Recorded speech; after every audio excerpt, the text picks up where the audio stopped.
د سپین بولدک د دروازې تازه او وروستي جزئیات. نن سهار کندهار کې د سپین بولدک او چمن ترمنځ د ویش دروازه خلاصه شوه او دغه لار شاوخوا 6 میاشتې بنده وه. د کندهار د سرحدي کمیسارۍ مسؤلین وایي لار اوس هم یوازې د یوې ورځې لپاره خلاصه شوې ده او ډیر ژر به د پخوا په رقم خلاصه شي.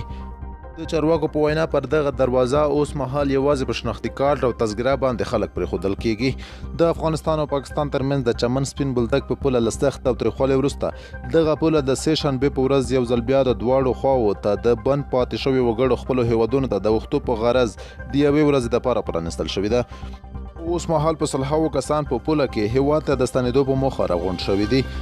د روانې اونۍ په پیل کې د چمن او سپین بولدک پر پوله د پاکستان او افغانستان د ځواکونو ترمنځ سختې نښتې او د پاکستان لوري ته ولسي احتجاجونه شوي وو چې پکې ګڼ شمېر کسان وژل شوي او ژوبل شوي وو.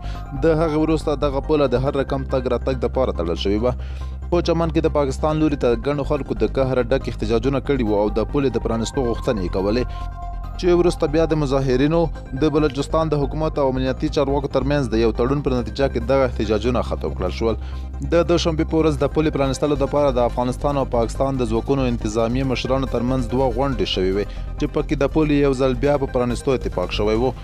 د جبهه خبریال وایي د چمن او سپین بولدک پوله یوازې د یوې ورځې دپاره د پیاده خلکو پر مخ پرانستل شوې ده او دواړو خواوو ته د بند پاتې شوو وګړو ته اجازه ورکړل شوې ده چې له ویزې پرته یوازې د پاکستان په قامي شناختي کارډ او افغانستان په تذکره په پوله واوړي. د پاکستان حکومت نږدې د 13 میاشتو راهیسې د کرونا وایرس د مخنیوي له امله د چمن پوله د عامو خلکو د تګ راتګ لپاره تړلې وه او په دې وروستیو کې دا پوله یوازې د کاروباري تګ راتګ لپاره پرانستل شوې وه.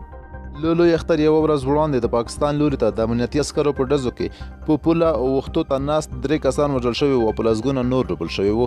د دغه پیښې په ضد د پاکستان په بېلابېلو ښارونو کې په ځانګړي ډول چمن کې د قهره ډکې احتجاجي مظاهرې شوې وې. د جمعې په ورځ د پاکستان د بهرنیو چارو وزیر شاه محمود قریشي وویل د اړونده لارو د خلاصولو لپاره یې د افغان چارواکو سره د خبرو په اړه رابطه کړې ده چې په پوله رامنځته شوې شخړه هواره کړي.